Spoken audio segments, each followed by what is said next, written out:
Zdravo, ja sam Marija i danas ću vam pričati o svojoj neobičnoj trudnoći.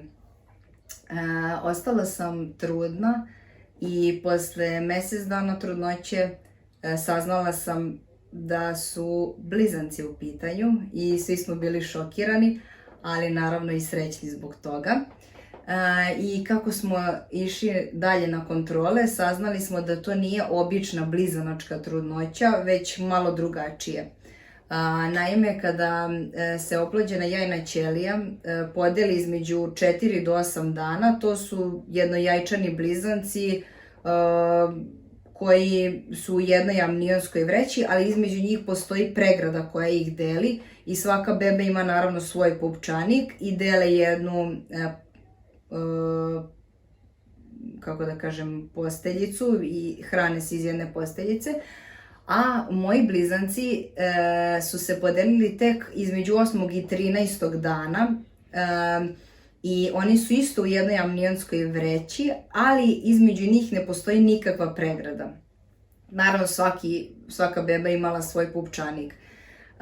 Ova trudnoća, tačnije ovi blizanci se vide tek posle 8 nedelja trudnoće su vidljivi, baš zato što se kasnije podeli ta ćelija i zato ja na prvoj kontroli kad sam bila, reč je bilo o jednoj bebi, mislim bili smo u fazonu jupi, super, trudna sam, međutim kasnije kad smo saznali da su to blizanci bili smo oduševljeni.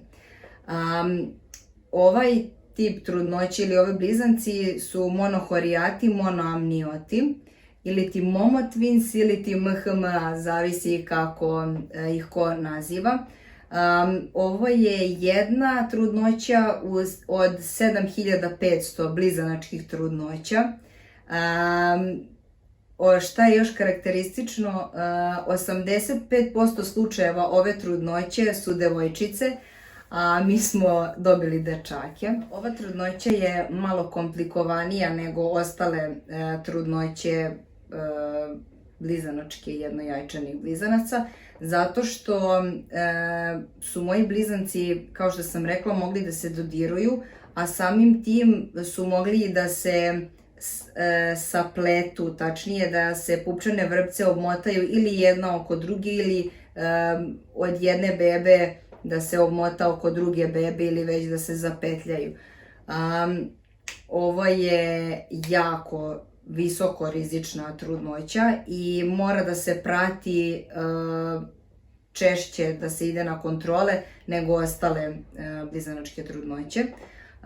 Ja sam prešla u Narodni front da vodim svoju trudnoću zato što je visoko rizična. Imala sam kontrole na 2 ili na 3 nedelje. Naravno, bebe su se razvijale kako treba, sve je bilo u redu. Pupčanici, protok kroz pupčanike je bio savršen. Međutim, inače u svetu kada ste 26. možda čak i 24. nedelja, vi morate da odlazite na kontrole možda čak i na nedelju dana, zato što vaše bebe postaju sve veće i veće i aktivnije i jednostavno ne želite da rizikujete da se nešto dogodi sa bebama. Ja sam ostala u bolnici, čini mi se, kad sam bila 28 nedelja trudna. Otišla sam na pregled zato što sam se nešto uplašila, išla sam ovde kod nas na kontrolu, proverili smo, grlić materice mi se smanjio, ok, moram da idem u bolnicu, međutim oni su mene zadržali u bolnici. Inače bi trebala za nedelju 2 da dođem i da ostanem u bolnici po preporuci doktora, to mi je već najavio odavno i ja sam bila spremna psihički da dođem za te 2 nedelje kasnije, a ne sad odmah da ostanem, ali dobro. Praćena sam ujutru i uveče CTG-om i ujutru su mi radili Doppler, to je da vide protok pupčanika, da li bebe i dobijaju dovoljno vazduha i hranljivih materija.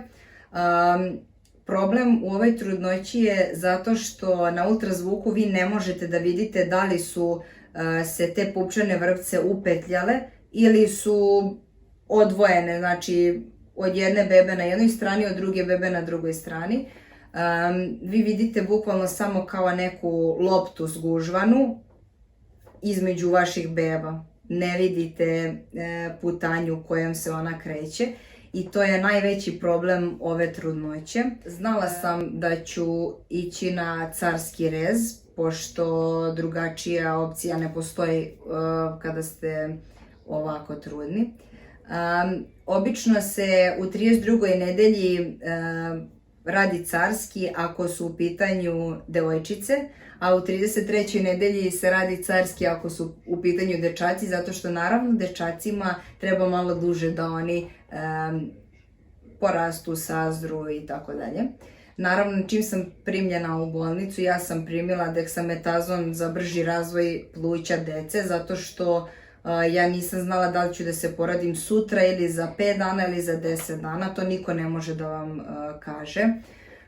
Super je što ste na sigurnom mestu i što oni mogu da vas prate, samo što kada živite u inostranstvu, oni vas prate 24 sata, prikače vas na CTG i 24 sata prate pokrete vaših beba.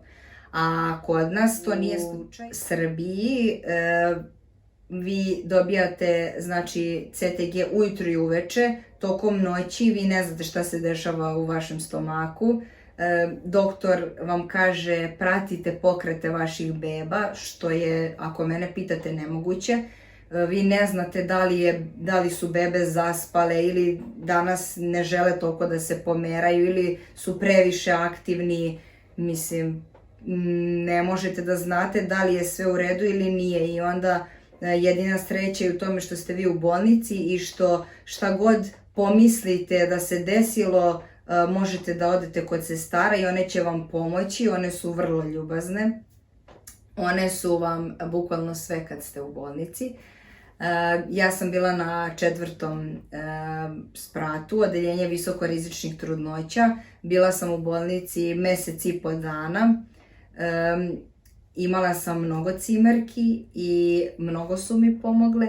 Tako da moja preporuka, ako idete, ostajete duži period u bolnici, nemojte nikako da uzimate apartman u kom ćete biti sami ili sa još jednom trudnicom.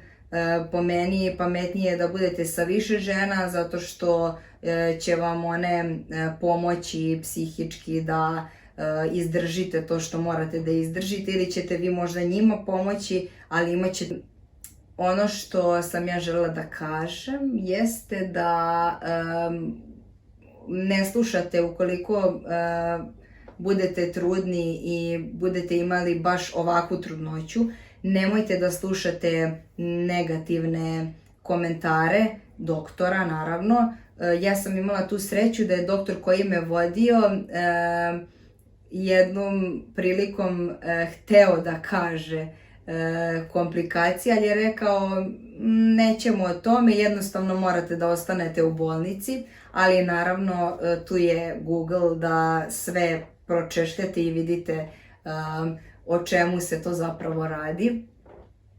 Vaši blizanci najgore moguće prvo je da mogu da se zapetljaju sa pupčanim vrpcima i da ne daj Bože stane dotok vazduha i da jedan ili oba blizanaca preminu u vašem stomaku, ali isto tako kao i u drugim blizanačkim trudnoćima može da se pojavi transfuzijski sindrom, da jedna beba uzima više od druge bebe, tačnije da se hrani više iz posteljice, a da druga beba zaostaje zbog toga.